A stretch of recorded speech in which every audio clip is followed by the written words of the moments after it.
सभी दर्शकों को बताना चाहता हूं कि देवेलिया हॉस्पिटल अपने यूनिक ट्रीटमेंट के लिए पूरी देश दुनिया में जाना जा रहा है। यहाँ पर हम जो इलाज करते हैं बिना ऑपरेशन, बिना कीमोथेरेपी, बिना रेडिएशन के इलाज किया जाता है और हर्बल इलाज है। हमारे पास ऐसे मरीज आते हैं जो अपना कैंसर का पूरा इलाज ले चुके होते हैं, ऑपरेशन करा चुके होते हैं, कीमोथेरेपी करा चुके होते हैं, रेडिएशन करा चुके होते हैं और उसके बाद जब दोबारा से रिकरेंस होता है, दोबारा से फिर कैंसर आता है तो उस स्टेज के अंदर दोबारा कीमोथेरेपी नहीं दी जा सकती है। तो उस समय डॉक्टर बोलते हैं कि आप इनकी घर ले जाके सेवा करिए और मरीज दर्द से तड़पता है। उस स्टेज में आते हैं या वैसे मरीज आते हैं जो उस ट्रीटमेंट के लिए फिजिबल नहीं होते हैं, तो हमारे पास होपलेस मरीज आते हैं और हम उन मरीजों का इलाज अपने हॉस्पिटल में हर्बल इलेक्ट्रोहोम्योपैथी मेडिसिन द्वारा करते हैं। हमारी मेडिसिन में एनर्जी होती है, प्लांट्स बेस्ड सिस्टम है और प्लांट्स की एनर्जी को हम लेके और हम ट्रीटमेंट करते हैं। हमारे पास ऐसे पेशेंट आते हैं जो 8-8, 10-10 मॉर्फिन खाते हैं, अब उनके मॉर्फिन पहले दिन से बंद करते हैं। ऐसे मरीज जो खाना नहीं खा पाते हैं, सांस लेने में दिक्कत होती है, जिनको बहुत फ्रिक्वेंटली मोशन होता है, मतलब बहुत सारी तकलीफ़ें होती हैं, उन तकलीफ़ों को हम कुछ ही घंटों के अंदर उनकी तकलीफ कम करते हुए उनकी लाइफ प्रोलॉन्ग करते हैं। तो जैसे ही आपने कहा कि जो कैंसर जानलेवा बीमारी तो है ही, और ऐसा नहीं कि कैंसर का इलाज संभव नहीं है। यदि समय रहते, यदि इस बीमारी का हम अर्ली स्टेज में डायग्नोस कर लें, अर्ली स्टेज में यदि इसका ट्रीटमेंट लिया जाए तो कैंसर निश्चित ठीक किया जा सकता है। और अभी हम भी देख रहे हैं कि जो कैंसर होने का जो मुख्य कारण है वो एक हमारी लाइफस्टाइल है, हमारा भोजन है। हम जो भोजन खा रहे हैं, हमारे भोजन के अंदर पूरा केमिकल पेस्टिसाइड्स का उपयोग किया जा रहा है, तो पूरा जहरीला जहर ही हम खा रहे हैं। तो इस जहर से हमें बचना चाहिए और हमारी मध्य प्रदेश सरकार, हमारे भारत सरकार, सभी से मैं हमेशा निवेदन करता हूँ, विनती करता हूँ कि हमारे जो किसान हैं उनको वापस से प्राकृतिक खेती की ओर जाना चाहिए, ऑर्गेनिक खेती करना चाहिए और पेस्टिसाइड्स का उपयोग जिस दिन से हम बंद कर देंगे उस दिन से कैंसर की समाप्ति होना स्टार्ट हो जाएगी। आज से 40 साल पहले कैंसर के मरीज हमें बहुत कम सुनने को मिलते थे, परंतु आज हमारी खेती पेस्टिसाइड युक्त है और कैंसर बहुत हो रहा है। तो ऑर्गेनिक खेती जिस दिन स्टार्ट हो जाएगी उस दिन कैंसर खत्म होना स्टार्ट हो जाएगा।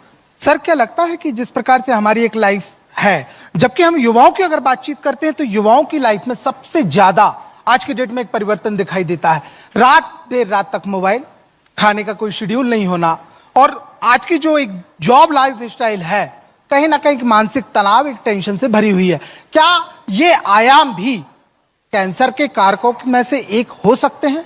बिल्कुल सर, तो आपने सही एक बात कही है कि कैंसर के बहुत सारे कारण हैं, एक कारण नहीं। हम कहते हैं कि 200 बीमारियां जब हमारे शरीर में आती हैं तब उसके बाद कैंसर की शुरुआत होती है। तो बहुत सारे कारण है, एक हमारी लाइफस्टाइल भी है। हम जो आज हमारा जो युवा है 24 घंटे मोबाइल में बिजी है। इसके अलावा हमारा युवा बहुत ज़्यादा मात्रा के अंदर नशा का आदी होता जा रहा है, स्मोकिंग का बहुत ज़्यादा इस्तेमाल किया जा रहा है, टोबैको का बहुत ज़्यादा इस्तेमाल किया जा रहा है। हमारा जो युवा है जब खुश होता है तो वो ड्रिंक करना चालू करता है, उदास होता है तो ड्रिंक करना चालू करता है। तो ये शराब जो है, जो तम्बाकू जो है, ये कैंसर के बहुत बड़े कारण हैं। तो हम ये देखते हैं कि हमारे पास ऐसे यंग बच्चे आते हैं जो 18 साल, 20 साल, 25 साल के हैं, उन्हें ओरल कैंसर हो गया है, टंग कैंसर हो गया है, बगल में कैसा हो गया है। तो वो 99% जो उनको कैंसर हो रहा है वो तम्बाकू के उपयोग करने से हो रहा है। तो इन सब चीज़ों को बंद करने की आवश्यकता है। लाइफस्टाइल तो है ही, साथ में हमारा जो पिज़्ज़ा है, बर्गर है, इंस्टेंट जो फूड हम खा रहे हैं, जो डब्बा पैक हम फूड जो खा रहे हैं, ये सब कैंसर के कारण है। क्योंकि जितने भी डब्बा पैक जो फूड होते हैं सब में जो एक चीज़ मिलाई जाती है, एक केमिकल मिलाया जाता है जो उस फूड को कई महीनों तक प्रिजर्व रखता है, तो वो सब कैंसर को बढ़ाता है। तो ये सब चीज़ें हमें बंद करने की आवश्यकता है। सर, मेरा डॉक्टर साहब से एक सवाल है। सर, देखा जाए तो इस वक्त महिलाओं में एक बड़ा कैंसर नॉर्मल सा हो चला है। गांव-गांव तक, आज मैं खुद एक गांव के परिवेश से हूं और मैं देखता हूं जिसे आप ब्रेस्ट कैंसर यानी स्तन कैंसर आप कहते हैं। सर, क्या आखिर ये किसका कारण है कि ये लगातार जो है एक अमरबेल की तरह बढ़ता जा रहा है? और एम्स की मैं एक स्टडी यहाँ पर पढ़ता हूँ, बीते दिनों मैंने इस स्टडी को देखा तो मध्य प्रदेश इससे कुछ ज्यादा ग्रसित होता जा रहा है।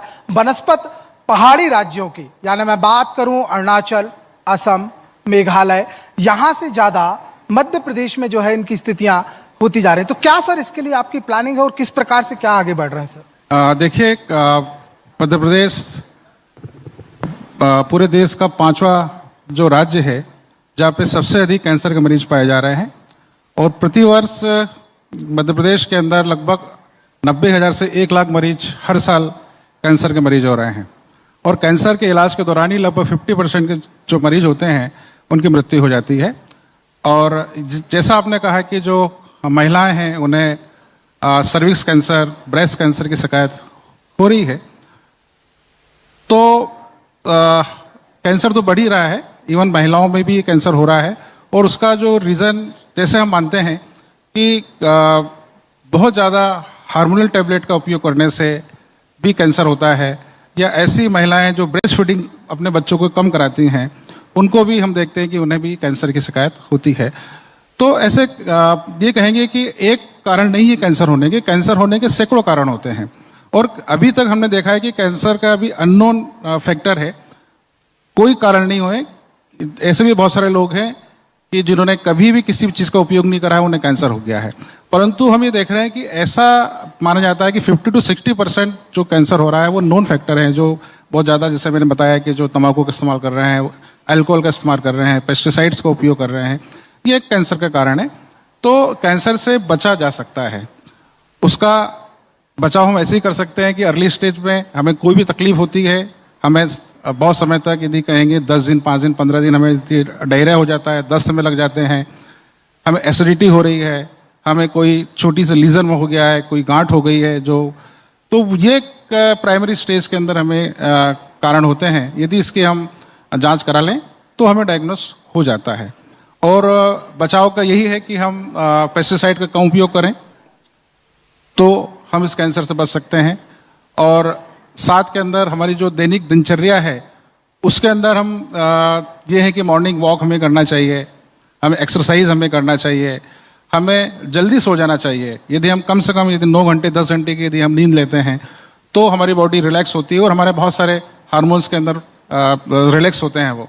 तो ये भी एक कारण है कि ज़्यादा टेंशन लेने से, ज़्यादा काम करने से भी ये बीमारी हो सकती है। बिल्कुल, बीमारी से बचना है तो खाद्य पदार्थ का विशेष ध्यान रखना जरूरी है, जैसे कि डॉक्टर हार्डिया ने बताया। शिकिल जी, बिल्कुल सही कहा आपने कि सामूहिक प्रयासों के बिना कुछ संभव नहीं है। सर, आपसे एक चीज जानना चाहूंगा कि अमूमन ये देखा गया है कि स्टेज की आपने बातचीत कही और खाद्यों से लगातार हम रूबरू यहाँ हो ही रहे हैं, बात सामने आ ही रही है।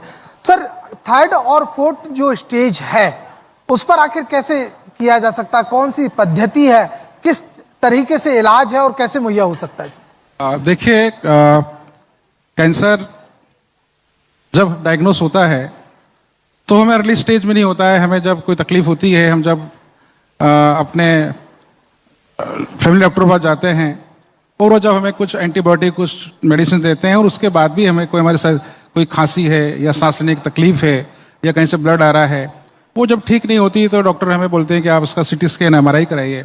और जब कराते हैं तो पता लगता है कि जो मरीज है उसे 4th ग्रेड कैंसर हो गया है, मतलब एडवांस स्टेज कैंसर हो गया है। मतलब कहेंगे कैंसर एक स्टेज से लेके पूरे शरीर में फैल गया है।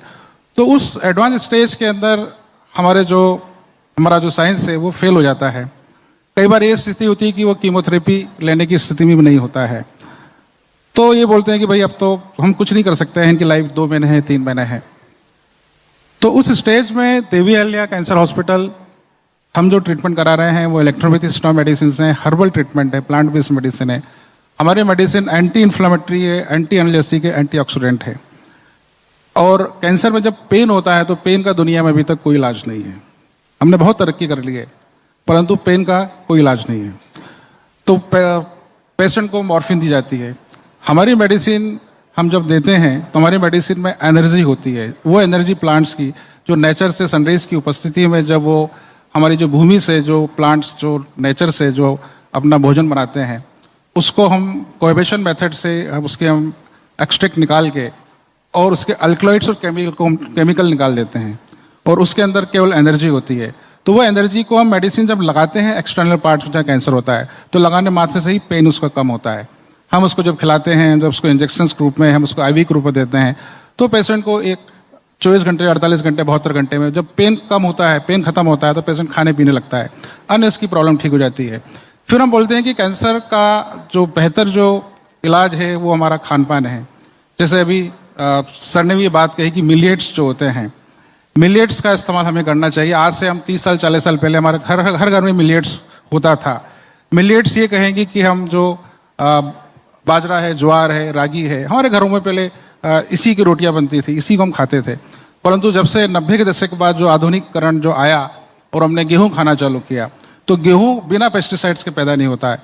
आज हम ज्वार और बाजरा आज भी हम बिना पेस्टिसाइड्स के हम तैयार कर रहे हैं। तो ये जो ज्वार बाजरा है, जो हम उसको मिलेट्स हम बोल रहे हैं, ये हमारे कैंसर को 90% तक ठीक कर सकता है। हमने देखा है कि जो हमारा जो फूड है, हम अल्कलाइन फूड्स ले लें, मिलेट्स हम ले लें, फ्रूट्स ले लें, जूस ले लें, सूप ले लें, और यदि पेशेंट की लाइफ यदि प्रोलॉन्ग होती है तो कई मरीज मैंने ऐसे भी देखेंगे जो 3 महीने और 4 महीने में मेटास्टेटिक कैंसर के मरीज, जिन्हें डॉक्टर ने कहा है कि इनकी लाइफ 15 दिन 1 महीने है, वो कैंसर से ठीक हो गए, क्योर्ड हो गए। ये असंभव है, परंतु ऐसे मरीज भी हमारे यहाँ पे, मैं कहूँगा एक नहीं सैकड़ों मरीज हैं जो मेटास्टेटिक के वो कैंसर के ठीक हो गए हैं।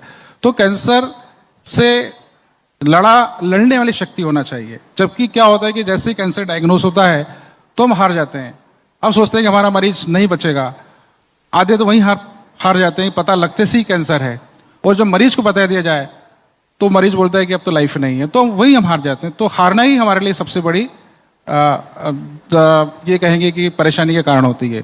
तो हमें लड़ना है, और जिसमें लड़ने की शक्ति है तो निश्चित थे कि वो उस बीमारी से लड़के बाहर भी आ जाता है। तो देवेले हॉस्पिटल हर स्टेज के मरीजों को इलाज करने में सक्षम है, और हमारे यहाँ सैकड़ों मरीज हैं जो कैंसर से ठीक हुए हैं। तो इस मन से मैं हमारे मध्य प्रदेश सरकार से, भारत सरकार से भी मैंने कई बार विनती की है कि हमारे इस तकनीकी को, इस इलेक्ट्रिक सिस्टम को कैंसर के अस्पतालों में लागू कर दिया जाए, क्योंकि हमारे इस इलाज से एक प्रकार भी कोई साइड इफेक्ट नहीं है। तो ऐसे मरीज जहां पर कैंसर के डिपार्टमेंट हैं, वहां पर यदि हमारा कैंसर का पैलिएटिव सेंटर चालू कर दें, और जब डॉक्टर बोलते हैं कि लाइफ ही नहीं है, वो मरीज हमें दे दिए जाएं, तो निश्चित ही कि उन मरीजों को हम उनकी लाइफ प्रोलॉन्ग कर सकते हैं, उनको ठीक कर सकते हैं। तो ऐसा यदि सरकार करती है तो मैं कहूँगा कि हम ऐसे हजारों लाखों मरीजों को हम कैंसर से मुक्त कर सकते हैं, उनसे बचा सकते हैं। आशाहीन कैंसर रोगियों के लिए आशा की एक नई किरण, देवी अहिल्या कैंसर हॉस्पिटल इंदौर, जहां संभव है कैंसर का इलाज बिना कीमो, बिना रेडिएशन। दर्द से तड़पते कैंसर मरीजों को इलेक्ट्रो होम्योपैथी हर्बल मेडिसिन द्वारा अब तुरंत राहत। Devi Ahilya cancer hospital Indore, call 9584040131।